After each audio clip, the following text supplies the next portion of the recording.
कुछ दिन पहले बिहार में पोस्टेड एक प्रोबेशनरी प्राइमरी टीचर का एक वीडियो वायरल हुआ जिसमें वो अपनी फ्रस्ट्रेशन निकाल रही थी क्योंकि उनकी पोस्टिंग बिहार में हो गई थी। मेरे से क्या दुश्मनी थी, मुझे इंडिया के वर्स्ट फकिंग रीजन में पोस्टिंग दे दी।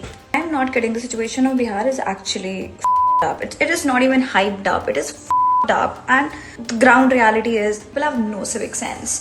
और ऐसे ही ना जाने कितने वीडियोस आपको सोशल मीडिया प्लेटफॉर्म्स पर मिल जाएंगे जिसमें आपको पता चलेगा कि बिहार के लोगों को सम्मान तो छोड़िए, उनसे सही से बात तक नहीं की जाती। किसी ने कभी सोचा भी नहीं होगा एक जगह जहां चाणक्य की नीति बनी और गौतम बुद्ध ने शांति का संदेश दिया, आज वही जगह गरीबी, बेरोजगारी और पिछड़ेपन के नाम से जानी जाती है। बिहार जो एक वक्त ज्ञान और समृद्धि की पहचान था, आज वो गाली की तरह क्यों बन गया है। जहां से कभी नालंदा और विक्रमशिला जैसे विश्वविद्यालय दुनिया को रोशनी देते थे, वहां के लोग आज मजदूरी करने के लिए मजबूर क्यों हैं। Welcome to Breakdown Brains. आज की इस वीडियो में चलिए ब्रेक डाउन करते हैं कि बिहार के साथ ऐसा हुआ क्यों। पिछड़ा राज्य है, कोई तरक्की नहीं हुई है।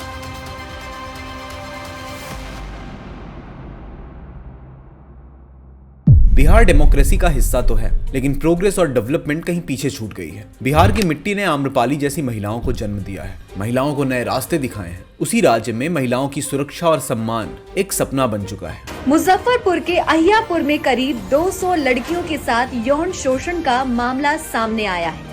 यहाँ नौकरी देने का झांसा देकर पहले लड़कियों को बंधक बनाया गया और फिर उनका यौन शोषण किया गया।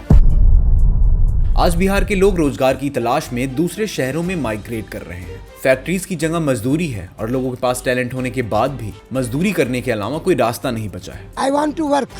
English? Yes, why not? Without work, from where I will to get the food? Food is necessary. Without food not will be the life. Aryabhata Bihar से थे जिन्होंने जीरो की खोज की, जिसके बिना कंप्यूटर टेक्नोलॉजी के बारे में सोचना असंभव है। नालंदा को पूरी दुनिया जानती है। ये सिर्फ यूनिवर्सिटी नहीं, दुनिया का पहला रेसिडेंशियल यूनिवर्सिटी सिस्टम था जहां 10,000 स्टूडेंट्स चाइना, जापान, पर्शिया से यहां पढ़ने आते थे और 2000 से भी ज्यादा टीचर्स यहां रहकर उन्हें पढ़ाते और पढ़ते थे। हुइंग टी सैंग ने लिखा था, Nalanda was the greatest learning centre of its time. एक धरती जहां से सम्राट अशोक जैसा राजा निकला जिसने अहिंसा और शांति का रास्ता चुना। चाणक्य जैसे महान अर्थशास्त्री और राजनीतिक मास्टरमाइंड निकले जिन्होंने चंद्रगुप्त मौर्य को भारत का सम्राट बनाया और अखंड भारत की नींव रखी। गुरु गोविंद सिंह जी सिखों के 10वें गुरु, उन्होंने खालसा पंथ की स्थापना की और धार्मिक स्वतंत्रता के लिए अपनी पूरी जिंदगी समर्पित कर दी। कुंवर सिंह जिन्होंने 80 साल की उम्र में भी अंग्रेजों के खिलाफ तलवार उठाई। बिहार से ही महात्मा गांधी ने अपना पहला आंदोलन चंपारण सत्याग्रह किया और भारत के स्वतंत्रता संघर्ष को एक नई दिशा दी। ऐसे ना जाने कितने महान व्यक्तित्व बिहार से पनपे, पर आज उसी बिहार के अच्छे कॉलेजेस, अच्छी यूनिवर्सिटीज नहीं है। शिक्षा और अपॉर्चुनिटीज के लिए वो दूसरे राज्यों में माइग्रेट कर रहे हैं। जो मिट्टी कभी ज्ञान का एपिसेंटर थी, आज उसी मिट्टी से ब्रेन ड्रेन हो रहा है। लेकिन सोचिए, जहां विचारों की क्रांति होती थी, वहां आज लोग रोजगार और बेहतर जीवन के लिए दूसरे राज्यों में भटक रहे हैं। बिहार जो कभी ज्ञान और शक्ति का केंद्र था, वो आज पिछड़ेपन का सिंबल बन चुका है। और हम बिहार से, हम हिंदी वालों के साथ इतना प्रॉब्लम होता है, गाली देते हैं, हिंदी वालों के साथ खेलते हैं और हम हिंदी वाले सबको वो लोग मानेगा। हम गवर्नमेंट से एक ही प्रार्थना करते हैं कि हम लोग को इंसाफ मिलना चाहिए। 23 मार्च तमिलनाडु से बिहार के लोगों के साथ मारपीट की खबरें बाहर आती।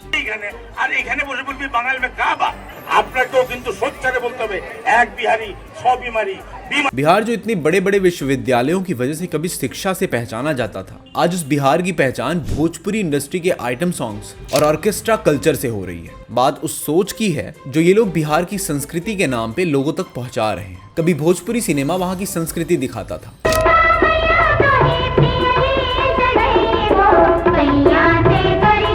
और आज चीप आइटम सॉन्ग्स,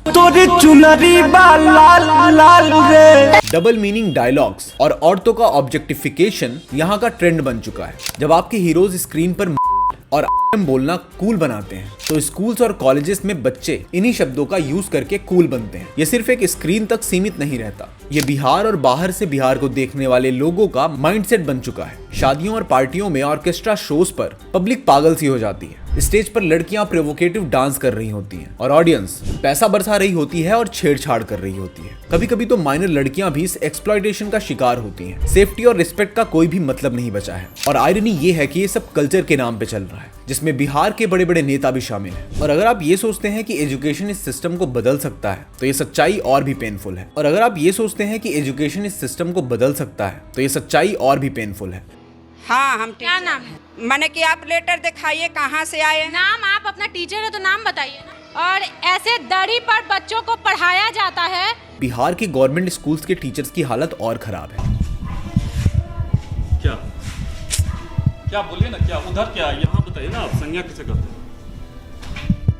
स्कूल्स में टीचर्स टाइम पे नहीं आते, ना स्टूडेंट्स को क्वालिटी एजुकेशन मिलती है। बिना पढ़ाई के सिर्फ चीटिंग कल्चर से डिग्री लेकर स्टूडेंट्स कॉम्पिटेटिव एग्जाम्स में फेल हो जाते हैं। ग्रेजुएशन के बाद भी वो सिर्फ अनएम्प्लॉयमेंट की धूल चाट रहे हैं। इंफ्रास्ट्रक्चर से सिर्फ बिल्डिंगें खड़ी होती हैं, समाज नहीं बनता। जब तक ये माइंडसेट नहीं बदलेगा तब तक बिहार की इमेज नहीं बदली जा सकती। एक टाइम था जब बिहार इंडस्ट्रियल ग्रोथ का सेंटर था। बरौनी रिफाइनरी, श्रीराम फर्टिलाइजर्स और भागलपुर सिल्क जैसे बड़े इंडस्ट्रीज की नींव यहाँ पर रखी गई थी। लेकिन फिर आई पॉलिटिक्स की ऐसी आंधी जिसमें सिर्फ कुर्सी का खेल हुआ। जहाँ डेवलपमेंट प्रोजेक्ट्स होने चाहिए थे वहाँ कास्ट बेस्ड पॉलिटिक्स होने लगी। लीडर्स ने अपने फायदे के लिए जनता को आपस में बांट दिया। फिर आया 90s का वो काला दौर जिसे जंगल राज कहते हैं, जिसमें मर्डर, किडनैपिंग और एक्सटॉर्शन हर दिन की खबर बनते गए। गवर्नमेंट ऑफिसर्स में करप्शन चलता रहा और पुलिस स्टेशन गुंडे माफियाओं का अड्डा बन गया।